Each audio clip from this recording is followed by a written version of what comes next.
everyone, welcome to Next IAS. I am Raj Rai. Continuing our initiative to discuss this year UPSC mains question, today we are going to discuss about the social justice topic which was part of your general studies paper 2. Now overall there were 4 questions which were asked from this social justice topic, and based on our basically overview we can safely assume that these questions were more or less factual, straightforward and very lucid.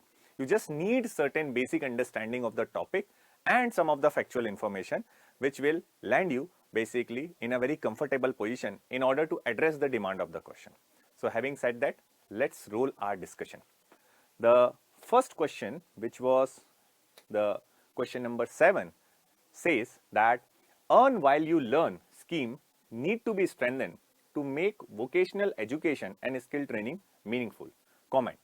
Now whenever there is a questions which is having a keyword or tail word or directive words like comment, most of the time we have to basically put not our own comment, rather some of the informed opinion we have developed over this topic. Now the question asks about earn while you learn scheme. So when you see about this scheme was launched by Ministry of Tourism. Officially this scheme was launched by Tourism Ministry, and again this was for a short term training program for the college going student of 18 to 25 years of age. This include 21 days of training, and there is a selection of the student which is made through a transparent procedure. Now what is to be taught in this basically course? It is decided by Ministry of Tourism in consultation with the stakeholders. Indian Institute of Tourism and Travel Management authorized to basically provide such kind of training. Now this is what the basic information associated with earn while you learn scheme which is launched by Ministry of Tourism. But why we need such kind of scheme? We need to ask that question as well. So here is some facts. 7 million people had arrived in India in 2014. Now this is number of tourists who have visited India. The footfall was expected to increase by 20 million in 2025. Now as per United Nations World Tourism Organization, overall by 2030 we expect 1.8 billion people to go on basically visiting different places or involved in some form or the other of tourism. Indian government in this basically number expect to have 2% target of global tourist, and this tourism has a huge potential to generate at least 5 to 10 lakh of job, direct or indirect, in basically for our youth, right? So that makes this scheme by Ministry of Tourism important. Earn while you learn. Now it is an scheme, after having this basic understanding, this scheme, why we need to strengthen this scheme for vocational education and skill training. Now as we know, as per census 2011, almost 35-year age group population in the country consists of 65% of entire population. More than 50% of India is up to the age of 25 years. Now these data suggest that India is relatively a young country with 28.4 years as an average age. That indicate that India is basically having demographic dividend. Now this demographic dividend will remain dividend only if we channelize the energy of the youth, enthusiasm of youth in some productive activity. In absence of which, there is in no time possibility of this demographic dividend converting into demographic disaster would be really high. So in order to channelize this vast youth energy and enthusiasm in some productive activity, it is important that we invest more in vocational courses and skill training program to ensure that our youth will get basically requisite employment. As usual, government job could not be created to accommodate so much of population, so it is pertinent for the government to create at least opportunity which is employment oriented to the student. So when schemes like earn while you learn basically were launched, this basic objective is to generate the employment opportunity for the students so that they will have understanding or learning of the basic nuances of work. It will also ensure some form of additional income. Now, most of the youth, again, if we have to answer that in a manner where we have to address why such a scheme is needed. So, first is it will definitely provide employment opportunity.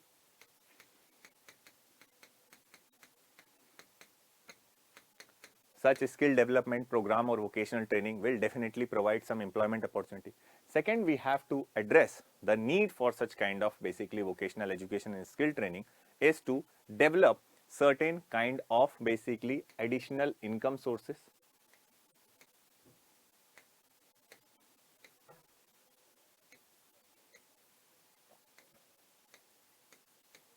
So, it has a potential to generate additional income. Again, it is also inculcate the value of professionalism, dedication, punctuality, and some discipline among the student.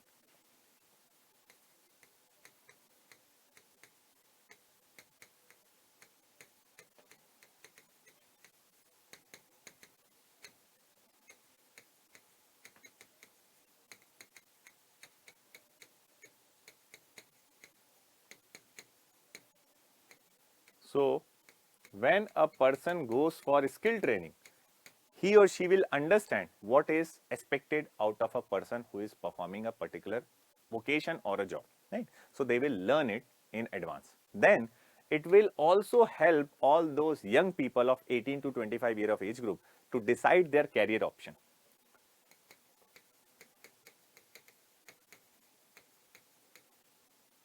Help in their career option or employment decision.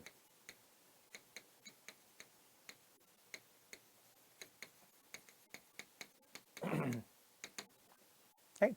So, this is the reason why we wanted to invest more on the vocational education. Now, the basic part of question also suggests us to address that there is a need to strengthen to make the vocational education and skill training meaningful.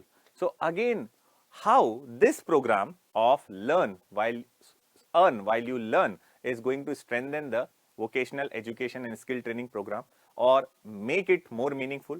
So, until now we have seen that there were many vocational basically education and skill training program were there, but they all involve some kind of money to be incurred or spended by the people who want such vocational training. Even a small computer course in a private institution require a person to pay some hefty amount to learn this. And as you know, most of our people are under the poverty line who are looking for such career option. So, they don't have any cheaper source. So, while you learn scheme will provide the cheaper option,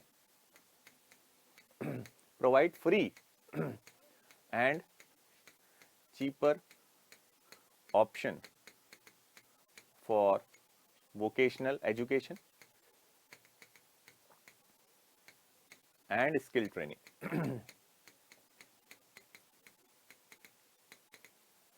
Right? Then it will also have job oriented training that will ensure the more enthusiasm.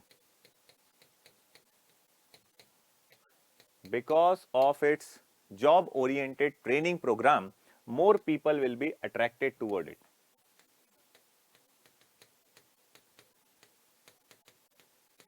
Because here you need not to wait for anyone to provide you employment. As and when the program gets over, you would develop the understanding on how to cater to the basically incoming tourist in the country, right? So, job oriented training will attract basically more people to undergo this training program.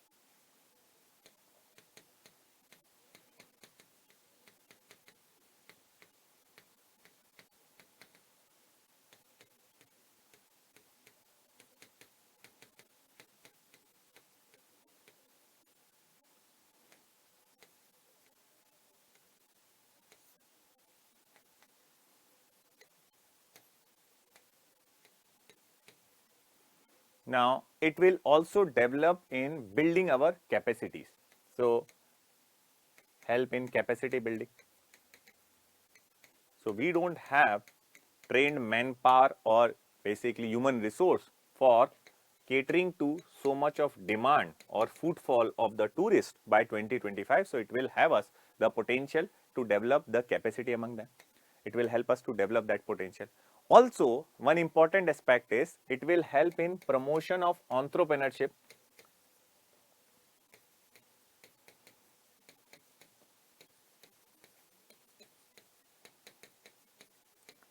among students in the basically field of tourism or in tourism sector. So they could open their travel agency, they could open their adventure sports academy for the tourists, they could open their village basically tourism kind of exploration. So all that they have basically option to develop, right? Fifth is, you can say that these schemes like earn while you basically learn develop some sensitization toward developing competencies. So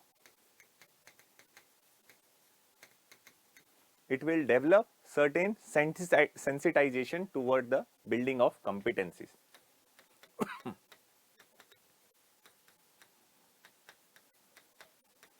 Now you might have noticed that many of time the image of India in front of tourists is not very basically good, in the sense that they have to deal with basically some people who might not be familiar with how to tackle with tourists, how to talk to them, how to basically address their concern. So this sensitization among the youth will definitely help them to cater to the needs of the tourist also.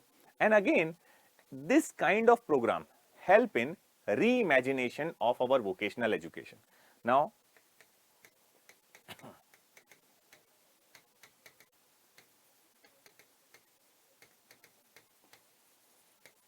how it will help in reimagination of vocational training. So basically the point is that when we are talking about earn while you learn scheme in tourism by Ministry of Tourism, again similar kinds of schemes are also allowed to be launched by many states government. Like Kerala state government has encouraged the universities to adopt this earn while you learn scheme, where most of the time university need some kind of basically skilled manpower to go for some of the bureaucratic related work associated with university, be it typing or be it basically assisting in paper basically you can say evaluation, or be it assisting in some other kinds of bureaucratic work. Most of the time college is understaffed, and because of their basically lack of employment, lack of basically staff, they would not deliver the results on time. They would have many other problems which might basically incur to them. So now in Kerala University, it is proposed that for 90 days, a student can opt for basically work in his own college or in her own college. Similar kinds of scheme was launched by many other universities as well for providing some alternative income to their students. So again, this scheme is going to basically cater to the needs of all those basically students who can learn who can earn while they want to basically continue their education. It is also in consonance with the national education policy of India that envisage the vocational education as a part of school curriculum, as a part of higher education. So it will have a potential to basically make our vocational education more strengthened and meaningful, and that is how we are going to address our concern, right? So you may point out these points in your answers. Let's move on to second question, which was question number 8. Now the question says, can the vicious cycle of gender inequality, poverty and malnutrition be broken through microfinancing of women self-help group? Explain with example. Since this was a 10 marker question of 150 word, we might need to first in introductory remark have to explain what do we mean by vicious cycle of gender inequality, poverty and malnutrition. And then we will be focusing our attention on addressing the concern related to, can this vicious cycle be broken through the microfinance institutions for basically financing the women self-help group or not. So what do we mean by gender inequality? In introduction, you might write 1 or 2 lines on that. That gender inequality refer to existence of unequal opportunities and rewards for women and transgenders or basically opposite genders in social position in society. Poverty is what? A social phenomena in which sections of the population is unable to fulfill their basic needs. Malnutrition happens when people have inadequate intake of protein, energy and micronutrients. So this is our basic understanding related to basically these 3 terms. What is microfinancing institution? So microfinance is a type of a banking services provided to those who could not access the formal financial services like bank. Who are they? They are low income group or people who are from unemployed basically section.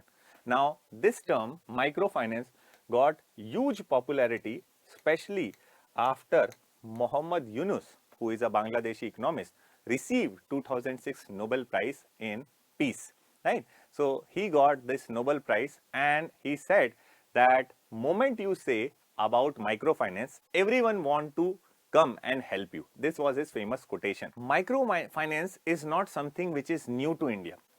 We actually discussed that in social issue. Most of you might be remembering that we might have discussed about the ideas related to our self-help group which has formed and also which has associated themselves with financing the women's. So one such initiative in India was Seva, which was founded in 1972 in Ahmedabad. Now Seva was founded by Ela Bhatt, and Ela Bhatt founded this with the intention to provide certain basically training facilities, skill development, and in 1974 she transformed this into Seva Bank. Seva is Self-Employed Women Association. Similar kinds of organization were reflected in India in 1978 as well, when Jaya Arunachalam founded the Working Women Forum in Chennai, Tamil Nadu. And her objective was also similar like Ela Bhatt. She wanted to eradicate the poverty among the women.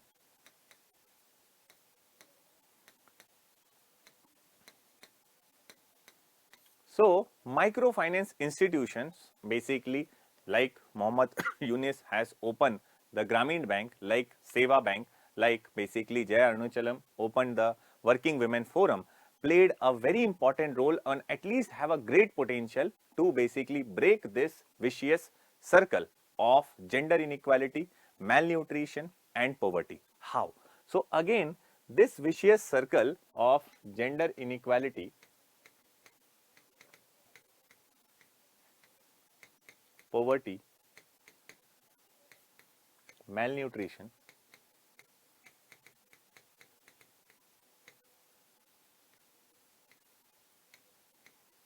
is going to be basically there whenever women are not having any source of income and women are not allowed to participate in any kind of basically activity which will help them to generate income. So the microfinance institutions are known for lending the people who cannot get access to the official financial institutions or formal finance institution like bank.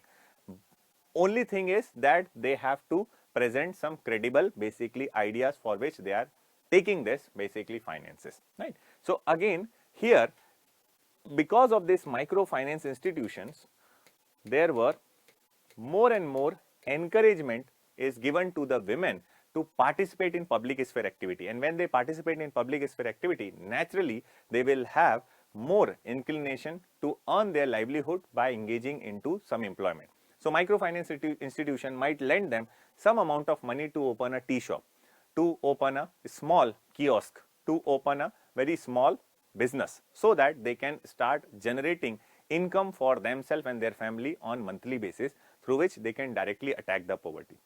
Microfinance institution, by lending to the women, had a potential to change their economic status, and when their economic status is changed, they will start investing in the nutritional basically support for themselves and their family member. Microfinance institutions also have a potential to increase the income, and when income is increased, one of the reason for basically malnutrition is that many of the women could not afford the nutritious food. So with this money, they will also have affordability increase related to basically their nutrition. Microfinance institution to women self-help group also ensure some kind of employment generating activity that will also address the inequality.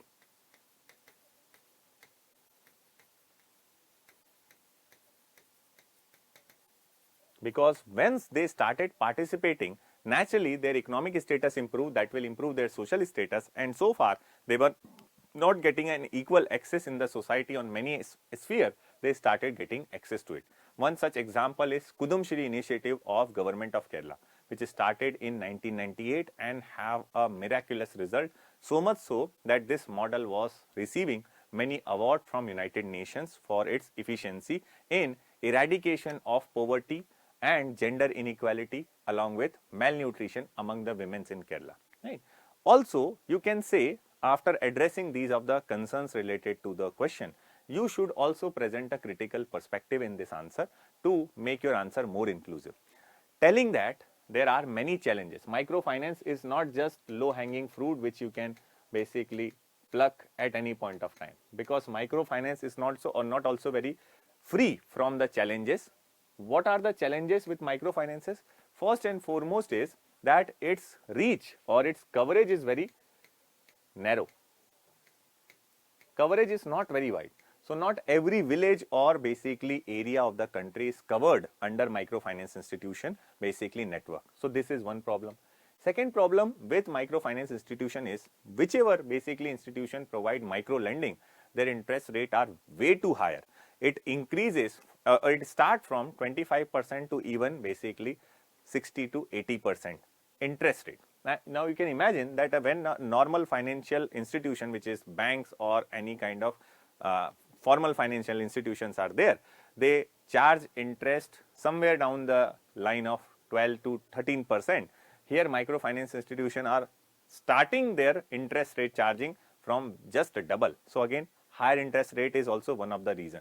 Again, third reason could be that it most of the time is not reaching to the deserving people. Most of the time, the microfinance institution cater to the need of intermediary basically population who is not absolutely suffering from poverty. So third is deserving person might not get any financial assistance.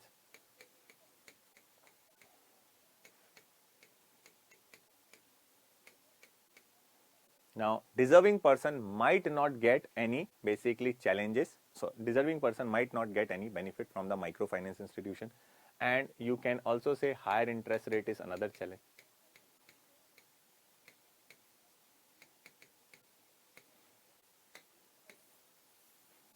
Even Muhammad Yunus was being accused and his Grameen Bank were accused of using extortion to basically get back their money or threatening the basically people who have taken the money, right? Also, you can say one of the challenges of microfinance institution is its limited awareness. Not many people in the country are aware about its functioning, and because of limited awareness, most of the time people get the loan, they were finding it unable to pay back with the interest rate. Sometimes they get the loan under this leave that it is associated with government, they are not supposed to pay it back. So this kind of basically limited awareness is another problem. Now, we can also say that yes, despite of this limitation, in concluding remark, one can say that microfinance institutions and microfinance as a mechanism is incredibly powerful tool. But we must move beyond the micro hopes and we must move beyond the micro ambitions for the women with the help of this microfinance. Now, microfinance is definitely an idea whose time has come, as what Kofi Annan, the former General Secretary of United Nations, has said. But again, we need not to consider it as a magic bullet. We need not to consider it as basically a kind of magic wand which will solve all the problem. Unless and until government support is not there, microfinance institution would not give the desired result. From the Kerala example, we got this lesson we need to implement. Right. So this is how you can address the concerns of the questions. Now, let's move on to the next question, which was question number 16. Now this was a 20 marker question. It reads that has digital illiteracy, particularly in rural areas, coupled with lack of information and communication technology, accessibility, hindered socio-economic development? Examine with justification. So basically they are looking for the question which is associated with digital illiteracy, and that too with lack of information and communication technology accessibility in the villages. And we need to address the concern related to how it is hindering the economic development in the socio-economic development in the villages. So let's see how basically digital literacy is defined by the Ministry of Information, Ministry of Electronics and Information Technology, METI, right? METI defined the basically digital literacy as the ability of an individual and communities to understand and use the digital technology for meaningful action. Now, as per the METI, which is Ministry of Electronics and Information Technology,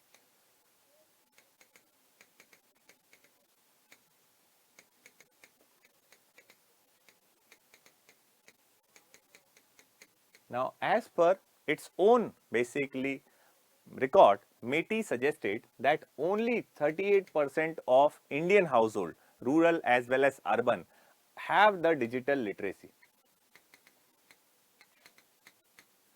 Now, in urban area, this is quite basically good in terms of its basically accessibility, but in rural area, digital literacy just stand by 25%. So you can imagine that 75% of the rural population and household are not getting any form of digital literacy.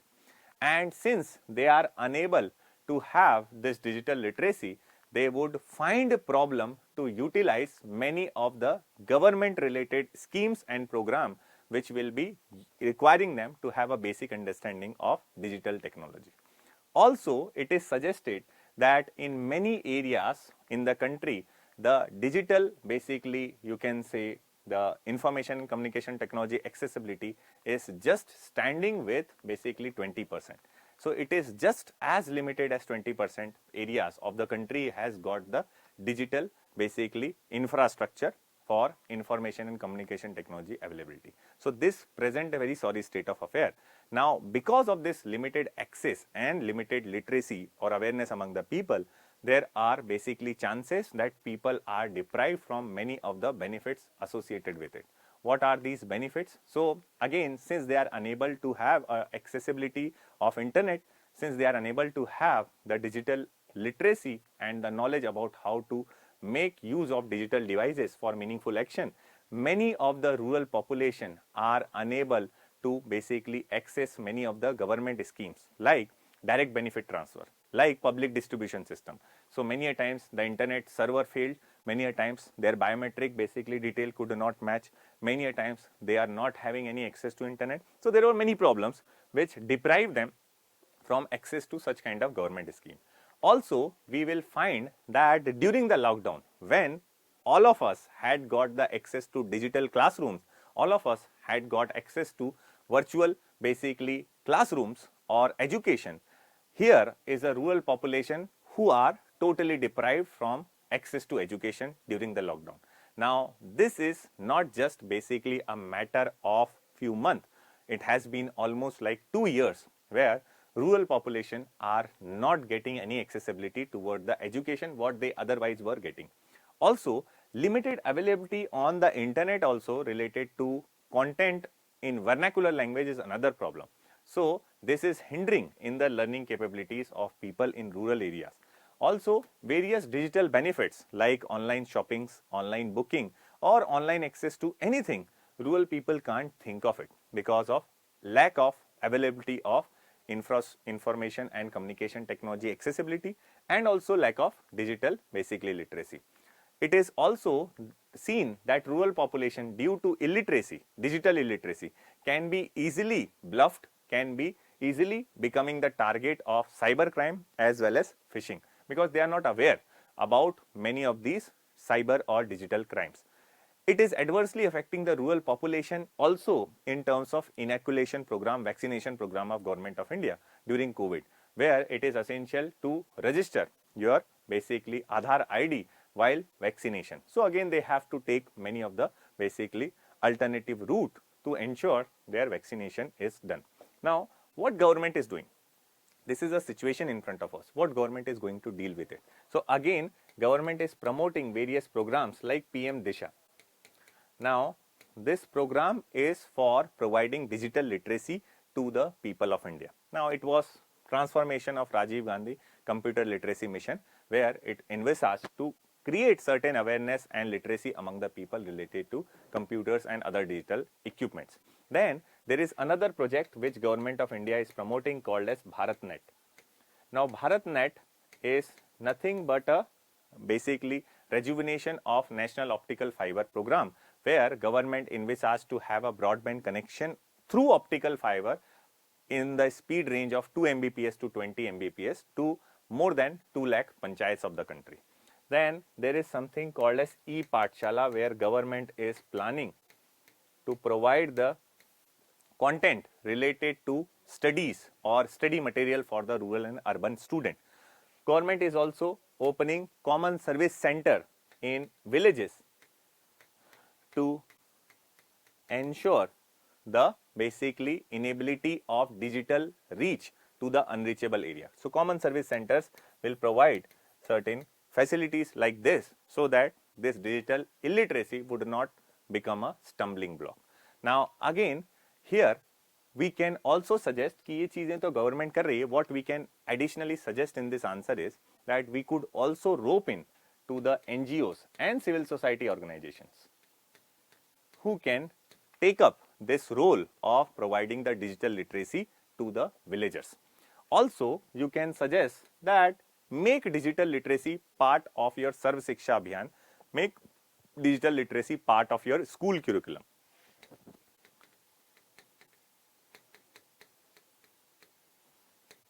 Right? So that can be done to overcome this digital divide. Remember, this digital divide is not just basically an accessibility issue. It's a matter of an individual life, right to life and dignified living, right? So again, as long as they remain deprived of this access to internet, they remain deprived to access to these digital facilities, they would not enjoy the various government schemes and their benefits, right? So that is how you can wind up your answer. Moving on to the next question, which is question number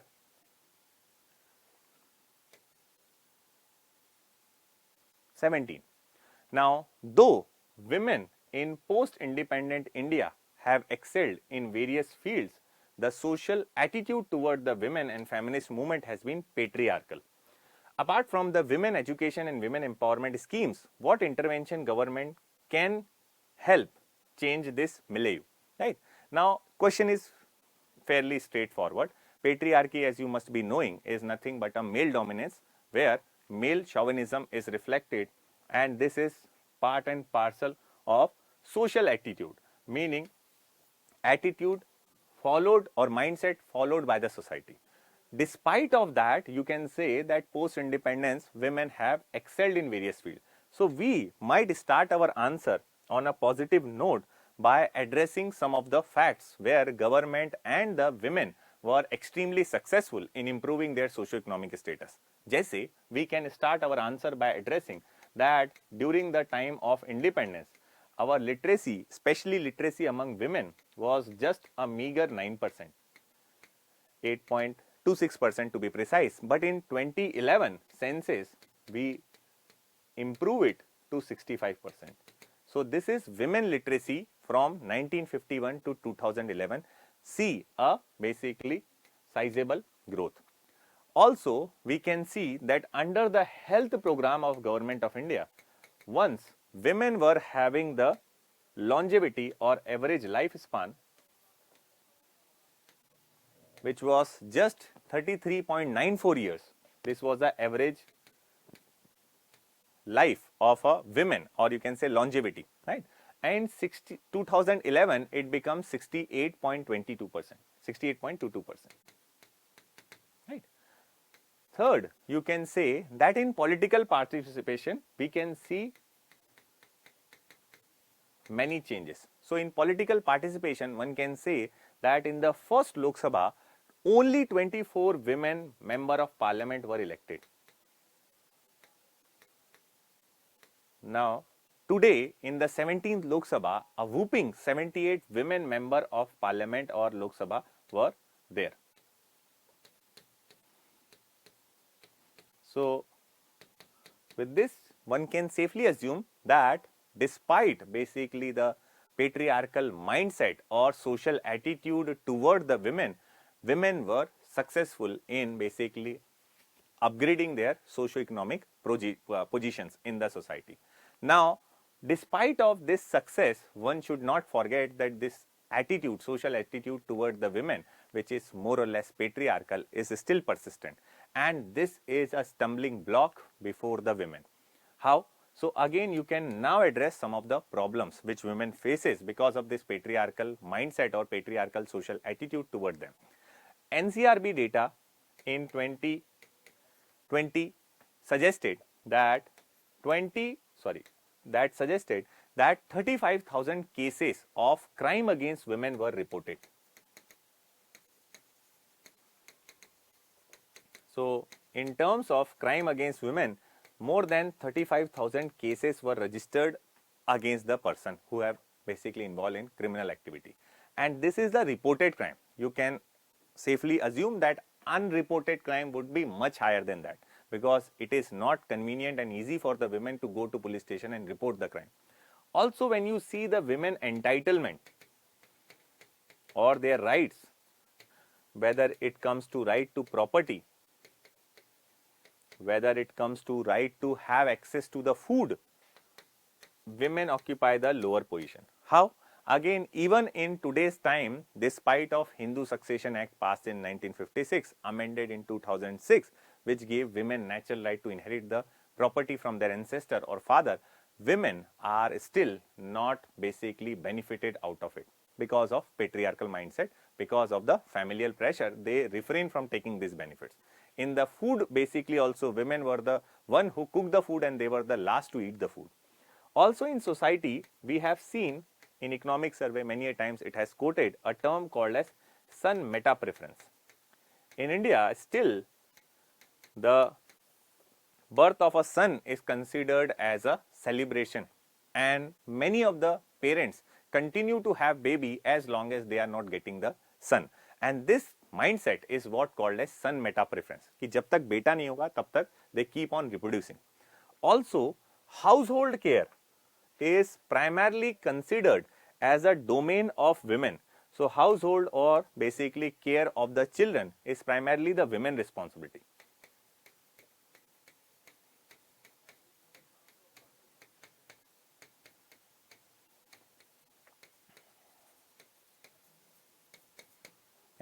Also, we can say that traditionally our personal laws, there are many religions which are not basically having the modern laws, and uniform civil code is still not basically passed. So many of the religion still followed their personal law. So Muslim Personal Law Act, which is still in vogue, which was passed in 1937. Christian Marriage Act 1872 is still there. Parsi Marriage and Divorce Act of 1936 is still basically used for basically civil laws for the Parsi community. So again, you can understand that these personal laws are inherently biased against the women, and they are continue to practice despite of so many years. They are basically implemented on women. If you see many of the reports related to family planning, so no doubt family planning is considered as one of the means to reduce the size of family. If you see the ratio of sterilization, it is whooping 1 to 52, meaning for every one man who is undergoing the vasectomy, there are 52 women who undergoes tubectomy. So the burden of sterilization falls on the women of 15 to 49 year age group, where more than 36% of women have undergone for such kind of process, which is complicated. Despite in last 5 years, more than 1,000 women lost their life due to this complicated tubectomy, but again they are basically encouraged to go for it, where male members are not taking the initiative, right? Now, what intervention that can help this change in the milieu? So, apart from your basically empowerment program, government has launched many empowerment program, be it basically Beti Bachao, Beti Padhao, be it basically Dowry Prohibition Act, be it Protection of Women from Domestic Violence Act, be it basically Maternity Benefit Act. Many program government has launched which is coming under empowerment. So in this question, they are expecting us to answer beyond this empowerment measure, what basically intervention can be made that can change this social environment or milieu, right? So here we have to give some of the other suggestion rather than education or women empowerment measure. We will be suggesting that government should encourage public participation of women, encourage increasing public participation. And when I am saying public participation, I am emphasizing on participation of women in education, employment and political and other social activities. So when women comes out and participate in private jobs, in government jobs, in politics, they are taking up the leadership role, and this is basically possible through capacity building that will change the present patriarchal social attitude against the women. When women started taking the charge of many things, the basically mindset among the male counterparts will also change, or society in general will also basically fall in line. You can also suggest in this that promotion of women self-help group.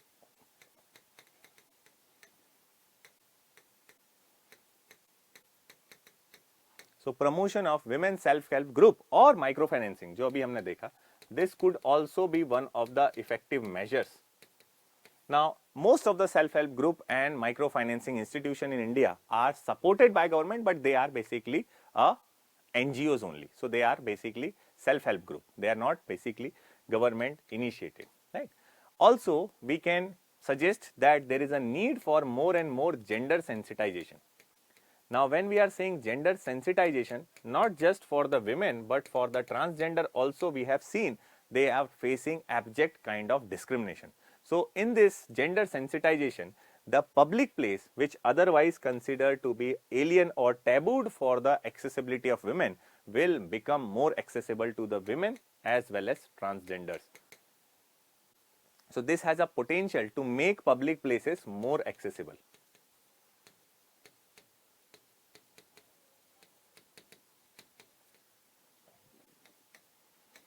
Next suggestion, one can always make or some kind of intervention in public sphere activities to control the crime. So public sphere activities, there is a need to basically control the crime and make this public sphere activities more safer for women by crime control. Another suggestion one can always suggest that there are other interventions also which has resulted into improvement on the socio-economic conditions of the women, and that include globalization. Now, globalization we promoted in 1991, and the result of globalization is that it has created lot of opportunities, be it in education, be it in employment for the women, and women grab these opportunities and improve their socio-economic status. Similarly, one can also suggest the ideas of urbanization. Urbanization will be an effective measure to break the shackle of patriarchy, because in urban area you are basically known for your utility rather than having any gender stereotyping. So this is also another suggestion you can make as a form of intervention. You can also suggest that government under Maternity Benefit Act of 2016 provide almost 26-week holiday, paid leave for the women who is in any employment. Approximately it comes around 6 months. Now, on the one hand, it is a welcome move where it provides the women much needed basically the time to spend with the child without considering for her wages or her salary, but at the same time it is also trying to fix the child care and child basically responsibility exclusively on the women. So instead of having a maternity leave exclusively for 6 months, it could be supported with paternity leave. So government can think of collectively giving somewhere around 6 to 8 month or 6 to 9 month basically paid leave, which for maximum duration only mother can get access, and for some duration if father want, they can also basically rope into that. So rather than calling it maternity leave, make it parent leave, where the division should be given, minimum basically division should be made. If we are giving the parent leave after the birth of a child for say 8 months, so 6 months would be for the accessibility to the mother and 2 months can be taken by the father. So this will also be a basically good move in the direction of bringing the child care responsibility both on the shoulder of parents who are father and mother, right? So of the child. So again, you can give a minimum ceiling that 6 months is mandatory to be taken by women minimum. उससे ज़्यादा लेना हो तो she could avail the 8-month leave, but उससे कम नहीं ले सकती. Father can avail the 2-month leave if he wanted, and again if he wanted lesser, he could also take lesser leave. So this will also change this stereotype where only mothers are given the exclusive and sole responsibility of taking care of children. Lastly, you can always suggest that there is a need for awareness generation among the families, because the first learning related to patriarchal social attitude start from the family. So awareness generations among the families to break this shackle of patriarchy is important. So initiatives like Beti Bachao Beti Padhao has given the desirable result in change of the mindset and attitude of the people in the society. Initiative like My Daughter My Pride, Selfie with Daughter and similar initiative had effectively changed the mindset of the family member toward the girl child. They started celebrating the birth of a girl child, and that is going to be in a long way breaking the patriarchal mindset. So in this way, you can basically suggest some of the concluding remark and wind up your answer. So that is all about our topic of social justice from General Studies paper 2. Hope you got some value addition from this attending of discussion and you learn something new. So that is all for today. Thanks a lot for watching. Have a great day, guys.